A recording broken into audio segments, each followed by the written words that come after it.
اللہ الرحمن الرحیم وفی الخلاصۃ اذا تکلم بکلمۃ الکفر جاہلا،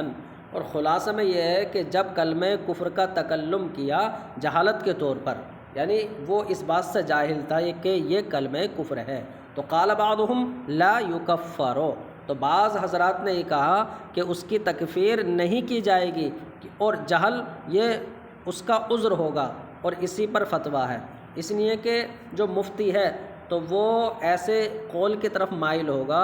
کہ جو تکفیر کو واجب نہ کرے، تو اگر جہالت کو یہاں عذر نہ رکھا جائے تب تو معاملہ یہ ہو جائے گا کہ تمام جو حال پر یہ حکم لگانا پڑ جائے گا کہ وہ کافر ہے، کیونکہ جو حال جو ہے نا، مطلب جاہل لوگ تو وہ الفاظ کفر کو پہچان نہیں پاتے ہیں اور انہیں بول دیتے ہیں، اگر وہ پہچانتے تو تکلم نہیں کرتے، تو تکلم کرتے ہیں تو اس کا مطلب پہچانتے نہیں۔ تو یہ ہوا بعض حضرات کا کہ اس کی تکفیر نہیں کی جائے گی۔ وعامتہم علی انہ یکفر، اور عام علماء کا یہ مذہب ہے کہ اس کی تکفیر کی جائے گی۔ تو یہ ہے کہ لفظ کفر، یعنی لفظ کفر سے وہ جاہل تھا کہ یہ کفریہ لفظ ہے، لیکن وہ اگر اختیار کے ساتھ اگر اس نے کلمہ کفر کا تکلم کیا ہے تو عام علماء کے نزدیک تکفیر کی جائے گی۔ وفی آخر الیتیمۃ ظن لجہلہ ان ما فعلہ من المحظورات حلال اللہ۔ اچھا،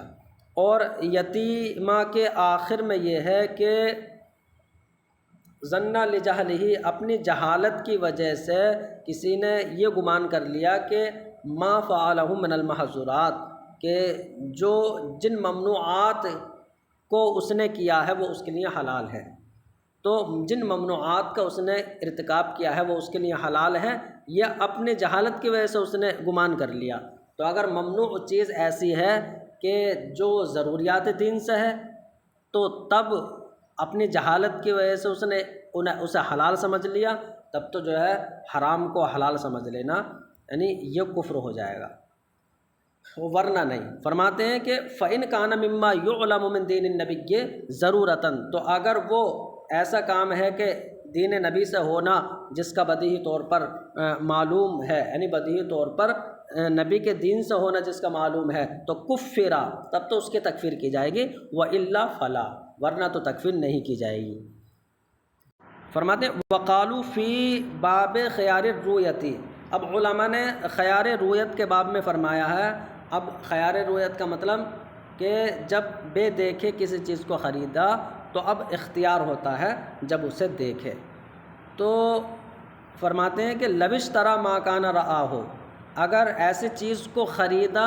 کہ جس کو دیکھا تھا، ولم یتغیر، اور اب وہ جب خرید رہا ہے اب اس وقت تک وہ بدلی نہیں ہے، تو اب جو ہے وہ اس نے اس چیز کو دیکھا تھا اور اب وہ بدلی بھی نہیں ہے، تو فلا خیار لہ، اب اس انسان کے لیے اختیار نہیں ہوگا، اس لیے کہ اختیار یعنی خیار رؤیت تو وہاں ہوتا ہے نا جہاں بے دے کے خریدے، اور اس نے تو اس کو دیکھ لیا ہے، وہ بدلی بھی نہیں ہے، تو اب اس کے لیے اختیار نہیں ہوگا۔ الا اذا کان لا يعلم انہ مرئیۃ لعدم الرضاء بہ، بتا رہے لیکن جب کہ اسے یہ علم نہ ہو کہ یہ دیکھی ہوئی چیز ہے، تو اب یہ دیکھی ہوئی چیز ہے، اسے اس بات کا علم نہیں ہے، تو اب چونکہ اس پر خریدنے پر رضا نہیں ہوگی اور رضا کا ہونا ضروری ہے، تو اب عدم رضا کی وجہ سے جو ہے اسے اختیار ہوگا، چاہے تو لے چاہے نہ لے۔ تو اب خلاصہ یہ نکلا کہ جب کسی چیز کو اس گمان پر خرید لیا کہ وہ دیکھی ہوئی نہیں ہے تب تو خیار رؤیت ثابت ہوگا، اور ورنہ تو خیار رؤیت ثابت نہیں ہوگا۔ تو اس کا مطلب یہ ہے کہ اعتبار جو ہے وہ اس کے ظن کا ہے، اگر اپنے ظن میں یہ سمجھے کہ میں نے اسے دیکھ لیا ہے تب تو جو ہے خیار نہیں ہے، اور ظن یہ ہے کہ دیکھا نہیں ہے تو خیار ہے۔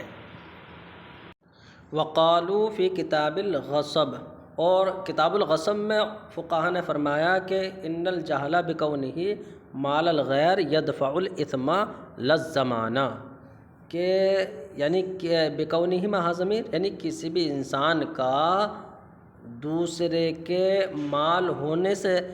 جاہل ہونا، یعنی کسی انسان کو یہ پتہ نہیں ہے کہ یہ دوسرے کا مال ہے، تو اور اس نے اس کو جو ہے ہلاک کر دیا یا استعمال کر لیا، تو دوسرے کے مال ہونے سے جاہل ہونا یدفع الاسم، یہ گناہ کو تو دفع کرے گا، للزمان، زمان کو دفع نہیں کرے گا، اسے زمان دینا پڑے گا۔ وفی اقرار الیتیمۃ، اور یتیمہ کے کتاب الاقرار میں یہ مسئلہ ہے کہ سئل علی بن احمد، کہ علی ابن احمد سے پوچھا گیا، ان رجل، ایک شخص کے بارے میں پوچھا گیا کہ کسی شخص نے پہلے اقرار کیا کہ فلاں کے مجھ پر بیع سلم کے گیہوں ہیں، اب اس نے اقرار کر لیا، پھر بعد میں وہ کہتا ہے کہ میں نے اس عقد کے بارے میں فقہا سے پوچھا تھا تو فقہا نے تو فرمایا تھا تو یہ فاسد ہے، اب تو مجھ پر کچھ نہیں ہوگا، تو اس کا مطلب پہلے اقرار کر چکا ہے، پھر کہہ رہا ہے کہ مجھ پر کچھ نہیں ہوگا۔ اور جو یہ اقرار کرنے والا شخص ہے یہ جہالت کے ساتھ معروف ہے، یعنی مان لو وہ جاہل ہے، یعنی اس کا اسے پتہ نہیں تھا کہ اقرار کرنے کی وجہ سے جو ہے لازم ہو جائیں گے، تو جہالت کے ساتھ وہ معروف ہے، تو کیا اس کے اقرار کی وجہ سے اس سے لیا جائے گا، یعنی مسلم فی کو وصولا جائے گا یا نہیں؟ تو علی ابن احمد سے پوچھا گیا نا، تو انہوں نے فرمایا کہ دعوے جہالت کی وجہ سے حق تو ساقط نہیں ہوگا، یعنی اس سے مسلم فی کی ادائیگی اس پر لازم ہوگی۔ فرمانے ہیں کہ وہ شخص کہ اقرہ، جس نے یہ اقرار کیا کہ ان علیہ لفلان، کہ اس پر فلاں کے حنطتن، یہ ان کا اسم ہے کہ فلاں کے اس پر گیہوں ہے، من سلمن، بیع سلم کے، کہ عقداہ بینہما، جس بیع سلم کا عقد دونوں کے درمیان ہوا تھا، اس نے اقرار کر لیا اس شخص نے، ثم انہ بعد ذلک، انہ میں ہو ضمیر یعنی اس رجل کی، پھر بے شک وہ رجل اس کے بعد کہتا ہے کہ سألت الفقہاء عن العقد، کہ میں نے فقہاء کرام سے اس عقد کے بارے میں پوچھا، تو فقالوا، فقہاء نے فرمایا ہوا فاسد، یہ فاسد ہے، فلا یجب علی شیء، تو مجھ پر کچھ واجب نہیں ہوگا۔ اس کا مطلب پہلے اقرار کر چکا، اب کہہ رہا مجھ پر کچھ واجب نہیں ہوگا۔ والمقر، اور جو یہ اقرار کرنے والا ہے یہ جہالت کے ساتھ معروف ہے، تو علی ابن احمد سے پوچھا گیا کہ حل یؤاخذ باقرارہ، کیا اس اقرار کرنے والے کے اقرار کی وجہ سے کیا اس پر مؤاخذہ ہوگا، اس سے وصولا جائے گا یا نہیں؟ فقال، تو علی ابن احمد نے فرمایا کہ لا یسقط عنہ الحق بدعوی الجہل، کہ دعوی جہل کی وجہ سے اس سے حق ساقط نہیں ہوگا، یعنی کہ مسلم فی کی ادائیگی اس پر واجب ہوگی۔ اچھا، وقال قبلہ، اور اس سے پہلے فرمایا، یعنی یتیمہ کی کتاب الاقرار میں یہ بات ہے نا، تو اس سے پہلے یہ مسئلہ ہے کہ اذا اقر بالطلاق الثلاث علی ظن صدق المفتی بالوقوع، تو بالوقوع کا تعلق طلاق سے ہے، تو اب ترجمہ ہوگا کہ کسی نے 3 طلاق کے وقوع کا اقرار کیا، علی ظن صدق المفتی، اس گمان پر کہ مفتی نے سچ بتایا ہے، تو مفتی کی سچائی کے گمان پر، ثم تبین خطأہ، پھر مفتی کی خطا ظاہر ہو گئی اہل کے فتویٰ دینے کی وجہ سے، یعنی جو اہل حضرات ہیں انہوں نے فتویٰ دیا کہ نہیں 3 طلاق نہیں ہوئی ہیں، تو اب اس کی خطا ظاہر ہو گئی اہل کے فتویٰ دینے کی وجہ سے، تو اب جو اس نے اقرار کر لیا ہے شوہر نے، تو اب طلاق واقع ہوگی یا نہیں؟ تو فرماتے ہیں لم یقع دیانتاً، کہ دیانت تو واقع نہیں ہوگی، ولا یصدق فی الحکم، اور حکم میں اس کی تصدیق نہیں کی جائے گی، یعنی کہ اگر قاضی وقوع طلاق کا حکم صادر فرما دے اس کے اقرار کرنے کی وجہ سے، تو اب اس کے اقرار کی وجہ سے قاضی نے تو حکم فرما دیا، تو حکم اس نے یعنی فیصلہ کر دیا، تو اب اس کے لیے جو ہے وطی حلال نہیں ہوگی، یعنی حکم میں اس کی تصدیق نہیں کی جائے گی، مطلب وہ اس کے لیے یعنی بیوی نہیں رہے گی۔ ولو باع الوکیل قبل العلم بالوکالتی، اچھا یہ ہو گیا۔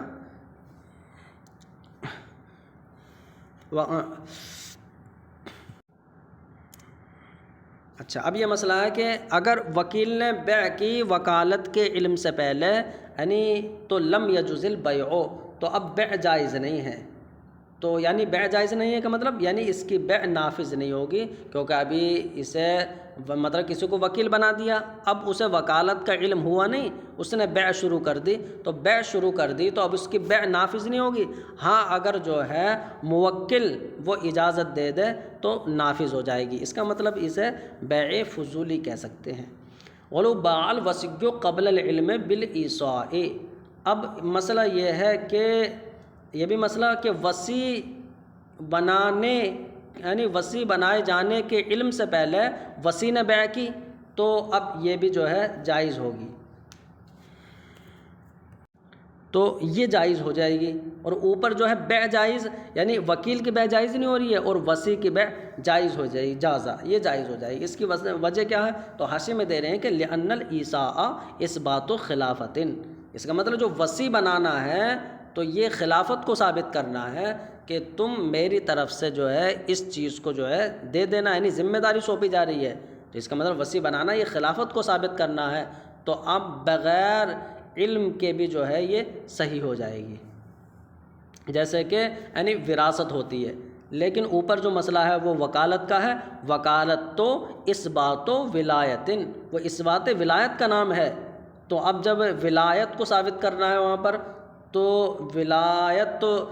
مطلب اس کا یہ پھر یہ ہوگا کہ جہالت کے ساتھ وکیل کا تصرف کرنا صحیح نہیں ہوگا۔ تو جہاں پر اس بات خلافت ہو تو وہاں بغیر علم کے جو ہے تصرف صحیح ہے، اور جہاں اس بات ولایت ہو وہاں بغیر علم کے تصرف وہ صحیح نہیں ہے، اس لیے کہ جو اس بات خلافت ہے وہ تو وراثت کی طرح ہے، اور پھر وراثت میں جو ہے وہ علم ضروری نہیں ہے، بغیر علم کے بھی تصرف صحیح ہو جاتا ہے۔ فرماتے ہیں وَلَوْ بَاعَ مِلْكَ أَبِيهِ وَلَمْ يَعْلَمْ بِمَوْتِهِ ثُمَّ عَلِمَ جَازَ۔ اب مسئلہ یہ ہے کہ اگر کسی نے اپنے باپ کی ملکیت کو بیچا اور باپ کی موت کا علم نہیں تھا اسے کہ باپ کا انتقال ہو گیا ہے، تو اب موت کا علم نہ ہونے کے باوجود ٹھیک ہے اس نے جو ہے بیچ دیا تو یہ بیع جائز ہو جائے گی۔ ثم علم، پھر بعد کو اس کو علم ہوا تب بھی یہ بیع جائز ہے، وہی بات ہوئی ہے لأن یا اس لیے کہ یہ وراثت ہے، اور وراثت جو ہے وہ خلافت ہے، جب خلافت ہے تو یہاں پر جو ہے علم کا ہونا یہ ضروری نہیں ہے۔ وَكَذَا لَوْ بَاعَ الْجَدُّ مَالَ أَبِيهِ، أبیہ میں ضمیر جو ہے وہ چھوٹے بچہ یعنی صغیر، اسی طرح اگر دادا نے چھوٹے بچے کے باپ کے مال کو بیچا، اس کا مطلب اپنے بیٹے کے مال کو بیچا ہے، لیکن چھوٹا بچہ بھی یہاں دکھانا ہے۔ وَلَمْ يَعْلَمْ بِمَوْتِهِ، تو اپنے چھوٹے بچے کے باپ کے مال کو دادا نے بیچ دیا اور اس چھوٹے بچے کے باپ کی موت کا علم نہیں ہوا تو نفذ علی الصغیر، یہ صغیر پر یہ جو ہے بیع نافذ ہو جائے گی۔ اس کا مطلب یہ ہے کہ جیسے دادا نے یعنی چھوٹے بچے کے مال میں جو ہے وہ بیع کی ہے، یعنی صغیر پر جو ہے یہ بیع نافذ ہو جائے گی، اس لیے کہ یہ وراثت ہے اور وراثت جو ہے وہ خلافت کا نام ہے، بغیر علم کے بھی وہاں بیع تصرف جائز ہے۔ وَمُقْتَضَى بَيْعِ الْوَارِثِ أَنَّهُ لَوْ زَوَّجَ أَمَةَ ابْنِهِ ثُمَّ بَانَ مَيِّتًا نَفَذَ۔ فرماتے ہیں کہ اوپر جو مسئلہ ہے کہ وارث نے اپنے باپ کی ملکیت کو بیچا اور باپ کی موت کا علم نہیں ہے تو وہ جائز ہے، تو اس کا مطلب اس کا تقاضا یہ ہے کہ اگر الٹا ہو یعنی جب وارث کی بیع جو ہے وہ نافذ ہو جا رہی ہے تو اگر مورث بھی کوئی اگر تصرف کرے تو وہ بھی جائز ہوگا۔ مورث کا مطلب جیسے فرماتے ہیں کہ انہو یعنی وارث کی بیع کا مقتضا یہ ہے کہ لو زوجا امتا ابنہ، کہ اگر باپ اپنے بیٹے کی باندھی کی شادی کرا دے، اس کا مطلب یہ ہے کہ اپنے یعنی وارث کی مال میں یہاں تصرف ہو رہا ہے، اوپر وارث کر رہا تھا تصرف، یہاں مورث کر رہا ہے، تو اب فرماتے ثم بانا میتن، پھر ظاہر ہوا کہ وہ بیٹا مر گیا ہے، نفذا، تو اب یہ جو شادی کرانا ہے تصرف ہے یہ نافذ ہو جائے گا۔ وَلَوْ بَاعَهُ عَلَىٰ أَنَّهُ آبِقٌ فَبَانَ رَاجِعًا يَنبَغِي أَن يَنْفُذَ، اور اگر غلام کی بیع کی علی انہو اس شرط پر یعنی یہ کہہ کر کہ وہ بھگوڑا ہے یعنی وہ بھاگا ہوا ہے، تو اب غلام کی بیع کی فبانا، تو اب غلام جب موجود نہیں ہے تو بیع کیسے ہو جائے گی؟ یہ تو معدوم کی بیع ہے، جائز نہیں ہے، لیکن فرماتے ہیں فبانا راجعان، پھر ظاہر یہ ہو گیا کہ وہ لوٹ آیا ہے، تو اب لوٹنا اس کا ظاہر ہو گیا، تو اب مناسب یہ ہے کہ یہ نافذ ہو جائے، اس لیے کہ ہمارے نزدیک اگر جو ہے مبیع بعد میں موجود ہو جائے تو اب وہ جائز میں منقلب ہو جاتی ہے، جواز میں منقلب ہو جاتی ہے۔ وَمِمَّا فَرَّقُوا فِيهِ بَيْنَ الْعِلْمِ وَالْجَهْلِ مَا فِي وَكَالَةِ الْخَانِيَةِ۔ اب علم اور جہل میں جن مسائل میں فرق ہے تو اب ان میں سے یہ ہے کہ جو خانیہ کی کتاب الوکالت میں ہے کہ الوکیل بقضاء الدین اذا دفعه الى الطالب بعدما وهب الدین من المدیون۔ اچھا، تو یہاں پر ایک تو دائن ہے، تو دائن جو ہوتا ہے وہ قرض دینے والا، اور مدیون کہ جس نے قرض لیا ہے۔ اب دائن نے ایک شخص کو وکیل بنایا کہ تم جو ہے وہ مدیون سے دین لے لینا۔ اچھا ہاں، تو یہاں جو وکیل بنایا ہے وہ مدیون نے بنایا ہے، تو مدیون جس نے قرض لیا ہے وہ اس نے وکیل بنایا کہ ایسا یہ قرض جو ہے وہ طالب یعنی دائن کو تم دے دینا۔ اب اس نے جو ہے اس طالب کو مطالبہ کرنے والوں کو دے دیا، لیکن اس سے پہلے جو ہے وہ طالب جو دائن ہے وہ ہبہ کر چکا تھا، معاف کر چکا تھا۔ اب جب معاف کر چکا ہے تو اب یہ جو وکیل دے گا یعنی وہ ہبہ کر چکا ہے، تو اگر اسے ہبہ کا علم ہوتے ہوئے اس نے اگر دیا ہے تب تو یہ ضامن ہوگا، ورنہ نہیں۔ فرماتے ہیں الوکیل بقضاء الدین، تو دین کی ادائیگی پر جو وکیل بنایا ہے کس نے؟ مدیون نے۔ تو مدیون نے وکیل بنایا ہے، تو وکیل اذا دفعہ الی الطالب، جب وہ دین کو ادا کر دے مطالبہ کرنے والے کو، تو مطالبہ کرنے والے کو دے دیا یعنی دائن کو دے دیا، بعدما وہب الدین من المدیون، بعد اس کے کہ جو دائن تھا اس نے دین کو ہبہ کر دیا تھا مدیون سے، تو مدیون سے دین کو معاف کر دیا تھا، ہبہ کر دیا تھا۔ اب جب ہبہ ہو گیا ہے تو اب وکیل کو تو دینا نہیں ہے، لیکن بتانا قالوا علماء نے فرمائے ان علم الوکیل بالہبہ، اگر ہبہ کا وکیل کو علم تھا پھر اس نے دے دیا ہے تو ضمینہ، تب تو یہ ضامن ہوگا، وَإِلَّا فَلَا، ورنہ تو یہ ضامن نہیں ہوگا۔ جب یہ ضامن نہیں ہوگا تو پھر مدیون کی طرف سے تو پھر وہ چلا گیا، ارے تو اسے معافی کا فائدہ کیا ملا جو اس معاف ہوا ہے، اس کی طرف سے تو ادائیگی ہو گئی۔ تو اب یہ ہے کہ وہ مدیون مطالبہ کرنے والے سے وہ دین واپس لے لے گا جو وکیل نے دے دیا ہے، یعنی وہ رجوع کر لے گا، جیسے کہ حاشیے میں دے رہے ہیں۔ اب یہی مسئلہ دوسرے طریقے سے یہ ہے کہ جو طالب تھا مطالبہ کرنے والا تو وہ مرتد ہو گیا، اب مرتد کو تو دین جو ہے وہ واپس نہیں کرنا ہے کیونکہ واپس کرنا جائز نہیں ہے، تو اب اگر وکیل نے دے دیا اور اسے یہ علم تھا کہ دینا جائز نہیں ہے پھر بھی دے دیا تو وہ ضامن ہوگا، ورنہ تو نہیں۔ فرماتے ہیں وَلَوْ دَفَعَ إِلَى الطَّالِبِ، اگر مدیون نے جس کو وکیل بنایا ہے اس وکیل نے مطالبہ کرنے والے کو دین دے دیا بعد ردتہ، اس کے مرتد ہونے کے بعد، یعنی اسی ردت پر وہ مر گیا تو مرتد ہونے کے بعد دے دیا، ٹھیک ہے۔ قالوا ان علم الوکیل بطریق الفقہ ان الدفع علی الطالب بعد ردتہ لا یجوز، تو اگر وکیل کو یعنی بطریق فقہ یہ علم تھا کہ طالب کے مرتد ہونے کے بعد اس طالب کو دینا جائز نہیں ہے، اگر یہ علم تھا تو ضمن ما دفعہ، تو جو اس نے دیا ہے اس کا وہ ضامن ہوگا، وإلا فلا، ورنہ تو ضامن نہیں ہوگا۔ ولو دفع بعد ما دفع الموکل، اب فرماتے ہیں کہ ولو دفع بعد ما دفع الموکل، کہ موکل نے جس کو وکیل بنایا تھا تو ابھی اس وکیل نے دیا نہیں ہے، موکل نے خود ہی ادا کر دیا، تو موکل نے دین کو ادا کر دیا، اس کے بعد جو ہے اس وکیل نے بھی دے دیا، تو اب یہاں پر کیا مسئلہ ہوگا؟ فرماتے ہیں کہ فعن ابی یوسف الفرق بین العلم والجہل، تو امام ابو یوسف سے تو یہ مروی ہے کہ علم اور جہل میں یہاں فرق ہے، کہ اگر وکیل کو یہ علم تھا کہ موکل نے دے دیا ہے تو وہ ضامن ہوگا، اور اگر اسے علم نہیں تھا جہل تھا تو اب وہ ضامن نہیں ہوگا، یعنی علم اور جہل میں فرق ہے۔ والمذہب الضمان مطلقاً، لیکن مذہب مفتبی کیا؟ وہ یہ ہے کہ مطلقاً ضامن ہوگا، اسے علم ہو یا نہ ہو، تو یہاں یہ مطلقاً وکیل جو ہے وہ ضامن ہوگا۔ کل متفاوضین، جیسے کہ متفاوضین، تو متفاوضین کسے کہتے ہیں کہ جب دو شخصوں میں سے ہر ایک دوسرے کو اپنا جو ہے وہ وکیل بنا دے۔ تو متفاوضین اذا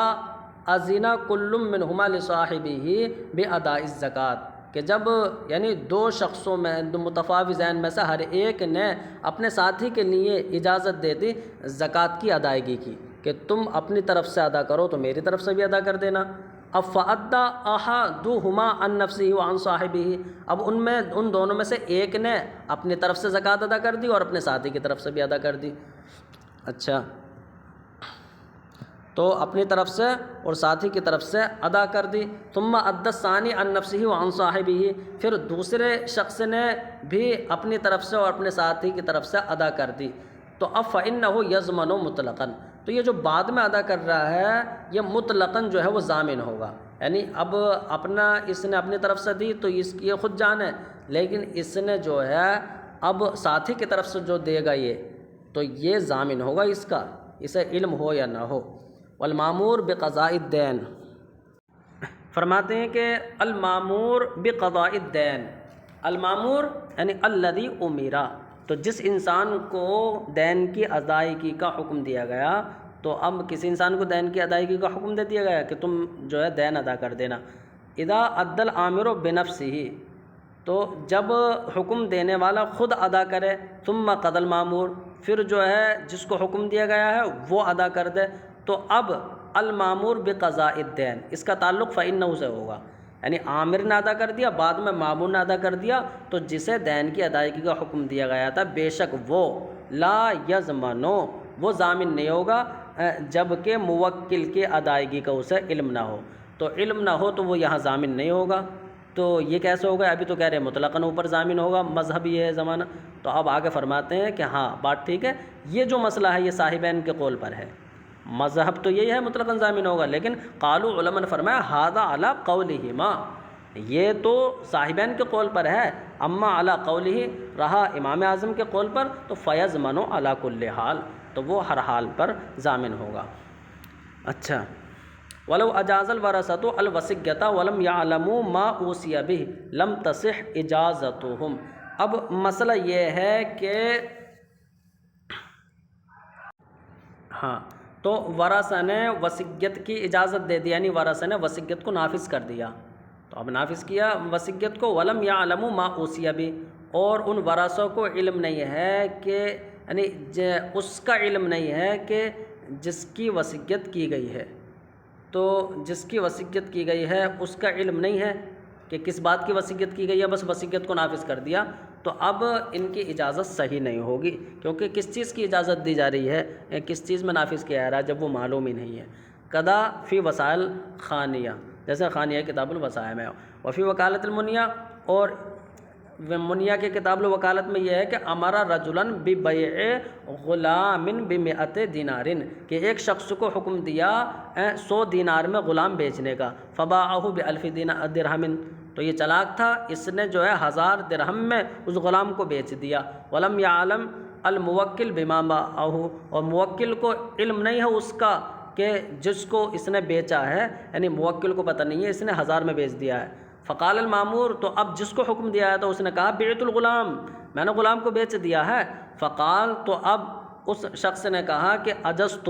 میں نے جو ہے اجازت دے دی، میں نے نافذ کر دیا ہے، تو جاز البیع، تو یہ بیع جائز ہو جائے گی، نافذ ہو جائے گی۔ وقضا فی النکاح، ایسے ہی نکاح میں ہے۔ وَإِنْ قال، ہاں یعنی کسی نے نکاح کا حکم دیا کہ نکاح کرا دینا عورت سے، اب اس نے جو ہے دوسری عورت سے نکاح کرا دیا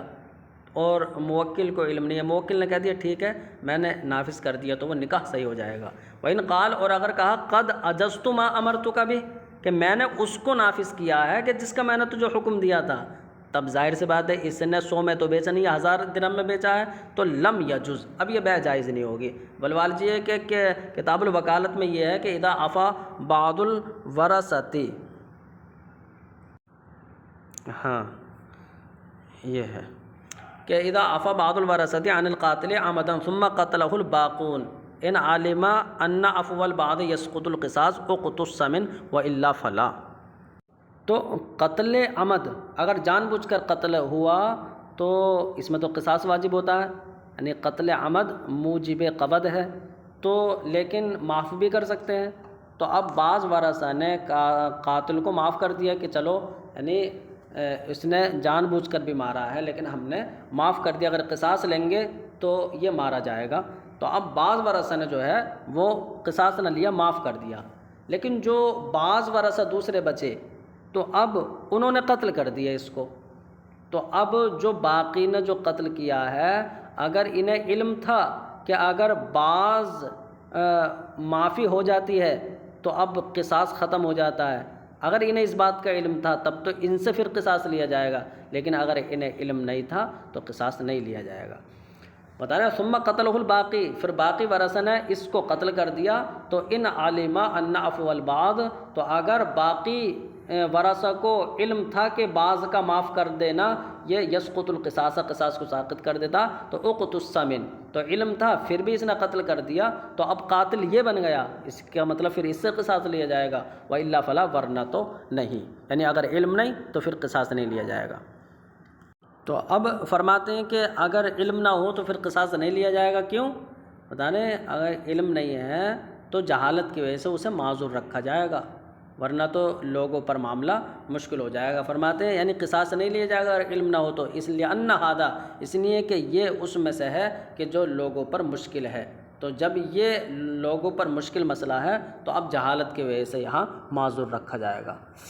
جامع الفصول ان میں ہے کہ وکلہ بقبض دینہ فقبضہ بعد ابراء الطالب ولم یعلم فہلک فی یدہ لم یضمن، کہ وکلہ، اگر کہ ایک شخص نے دوسرے کو وکیل بنایا یعنی اپنے دین پر قبضے کا، کہ تم میرے دین پر قبضہ کر لینا، بنا دیا، وکیل بن گیا، فقبضہ بعد ابراء الطالب، اب جو موکل ہے یہی طالب ہے، تو اب اس نے بری کر دیا، معاف کر دیا، تو طالب کے بری کرنے کے بعد بھی وکیل نے اس دین پر قبضہ کر لیا، ولم یعلم، اور اسے علم نہیں تھا کہ یہ معاف بری کر چکا ہے تو مجھے قبضہ نہیں کرنا چاہیے، اسے علم نہیں تھا، فہلک فی یدہ، اب اس کے قبضے میں وہ دین ہلاک ہو گیا، تو اب چونکہ اسے علم نہیں تھا اس لیے لم یضمن، یہ ضامن نہیں ہوگا۔ وللدافع تضمین الموکل، اور اب یہ تو ضامن نہیں ہوگا وکیل، لیکن جو وللدافع، جو دینے والا ہے، تو دینے والے کو کیا فائدہ ہوا یہاں پر، اس سے بری کر دیا گیا تھا پھر بھی لے لیا گیا، تو اب موکل ضامن ہوگا، تو دینے والے کے لیے موکل کا ضامن ہونا ہے، مطلب موکل یہاں ضامن ہوگا۔ ولو وکلہ ببیع عبدہ، اب بتانا، اور اگر کسی کو وکیل بنایا اپنے غلام کے بیچنے کا، اب اس نے وہ غلام بیچ دیا بعد موتہ غیر عالم، تو یعنی غلام بیچنے کا وکیل بنایا، اب غلام کو بیچ دیا اس کے مرنے کے بعد، یعنی غلام بچا ہوا ہے،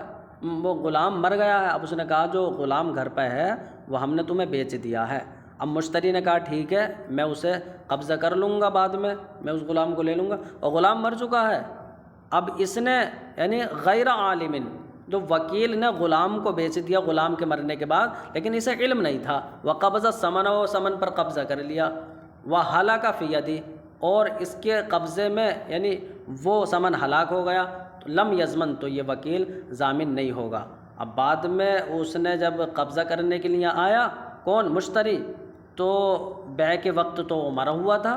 تو اسے مرا ہوئے کے کیا کرے گا وہ، تو اب جو اسے یعنی ضمان کو دے گا، تو اس کا مطلب موکل پر اب ضمان ہوگا، والضمان علی الموکل، موکل پر ضمان ہوگا۔ واما احکام الاکراہ، بتانے اکراہ کے احکام وہ منار کے آخری باب میں مذکور ہیں، اور وہ فروع میں بہت مشہور ہیں جن کو ہم نے قصداً چھوڑا ہے۔